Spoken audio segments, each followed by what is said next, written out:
Hey everybody, thanks so much for tuning in. In this video, I want to share with you guys my travel anxiety tips. Yes, those tips that I have to use on myself whenever I have a big trip planned. So please stay tuned, hit that like button, and don't forget to subscribe so that you can get all of the videos that I share with you regarding healthy travel. Stay tuned. Thanks so much for coming back and joining me for this video. I just wanted to share a personal experience with you that I most recently experienced when my husband and I were planning a trip for our anniversary. So with all of the news media information, as well as the information that I received directly from other suppliers and hotels and so on and so forth, I, the certified travel agent, just knew that I was more than prepared to go on this post-pandemic anniversary trip. But it seemed like the closer and the closer that we got to going on this trip, I began to feel heavy and dread and, a little frightened, if that's the proper word to use. So I just wanted to share this experience with you guys, let you know that anxiety is natural. And in some cases, it's even healthy, depending on what your circumstance is. So a couple of tips that I utilize for myself whenever I'm facing not just travel anxiety, but just different situations throughout life that may cause, or bring on a sudden onset of stress or dread. The first tip, I think, is to make sure you know your triggers, which is extremely important.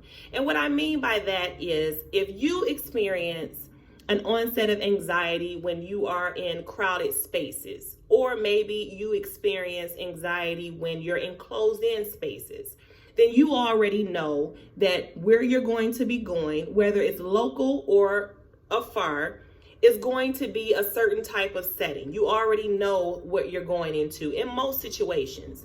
So just make sure that you're prepared if this is something that you can't avoid or you can't get around. Make sure you're prepared. You know what your triggers are. That way you can minimize the amount of anxiety that you may experience.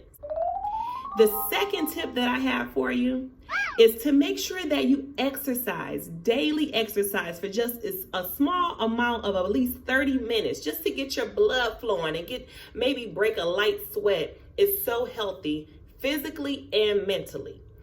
A lot of times, the rat race of the world, as we start to get back to our new normal, will have us doing the same mundane routine day in, day out. So if you could just break away and find at least 30 minutes out of each day to make sure that you're moving and you're circulating your blood and you're just releasing some of those antioxidants that just seem to build up and sometimes can throw us off balance, that is going to really, really, really help out your anxiety levels. So try it daily and just see how you'll be able to channel your moods a whole lot better. The next tip that I have for you is something that we all seem to take for granted more than we realize, and that is getting adequate sleep. Sometimes if you are anything like me, I feel like it's something that I could be doing. It's always something that I could be doing that needs to get done. So I cut my sleep short. I'm either going to bed later or I'm waking up extra early just so that I can feel like my to-do list is getting shorter and shorter. And it never does. So what I have implemented is I invested in a quality mattress. I tried to make sure that it didn't happen overnight, but slowly and gradually I started to increase my sleep hours. So I go from 5 hours to 6 hours to 7 hours. And then with this most recent shut-in, I finally got up to 8 hours of sleep. And when I tell you, it did a world of wonder for me. So even though prior to that, I did not really do the compare and contrast in regards to how sleep was affecting my anxiety, since I researched how to deal with my anxiety and found out that adequate sleep will definitely help me, it made all the sense. So make sure you're getting some quality rest before you have these big moments, such as a travel experience or any other pivotal moment that could add to your anxiety levels. The next tip is very, very, very important, because sometimes, especially when you're going on a vacation or you're moving around or going to an event, you just want to have some good food and you want to drink some good drinks.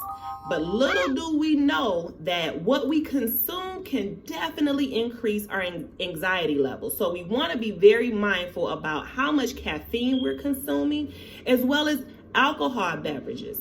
So for some of us that have higher anxiety levels, those two factors, and there's others, but you may want to go ahead and do research for you so that you'll find out what's best for your own diet and your own levels of anxiety. But most times, those two factors, the caffeine and the alcohol content, can definitely add to the anxiety levels that we have naturally. So when you're out and about, or again, when you know when you're going to be in certain type of venues or spaces where you're going to be consuming food and beverages, you want to just be mindful of what it is that you're consuming. And last but not least, even though you are definitely watching what you consume, you want to make sure that you don't skip meals. Let me tell you, this is a true story. When I am busy and ripping and running and I'm just burning calories and burning energy, I could go from 4 a.m. to 12 p.m. without eating a morsel, with only drinking water and drinking coffee. So believe me when I tell you, these tips that I'm sharing with you, they are not trivial for me. They are actual practices that I have to implement into my own life to make sure that my anxiety levels don't peak. But when I miss a meal, it's there. The anxiety is in. So on top of missing a meal, drinking the coffee, going into areas where I am not comfortable, whether it be a lot of people or a closed-in space, my anxiety is through the roof. So these are tips that I have researched for myself. WebMD and Healthline.com were just some of the places that I retrieve this information, and you can too, so that you can search for healthy ways that you will make sure your anxiety levels don't peak when you're ready to have those travel experiences. Please, if any of this information was helpful or useful, don't forget to subscribe. Yes, hit that subscribe button.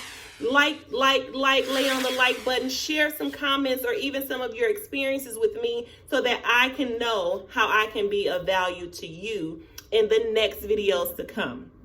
Please stay tuned. I have more great travel tips just ahead. Thank you. Have a great day.